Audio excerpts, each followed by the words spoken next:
যদি পাপ হয়ে যায় হতাশ হবেন না, পাপ হয়ে গেছে হতাশ হবেন না। ওযু করবেন, জায়নামাজে দাঁড়াবেন, 2 রাকাত নামাজ পড়বেন, ওই পাপের কথা আল্লাহকে বলে ক্ষমা চাইবেন।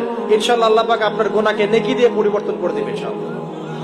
যতবার পাপ হবে ততবার নামাজে দাঁড়াবেন, ততবার ওযু করবেন, ততবার 2 রাকাত নামাজ পড়বেন এবং আল্লাহর কাছে ক্ষমা চাইবেন। ইনশাআল্লাহ আল্লাহ মাফ করে দিবেন। শয়তান আপনাকে হতাশ করতে চাইবে, ফ্রাস্ট্রেট করতে চাইবে।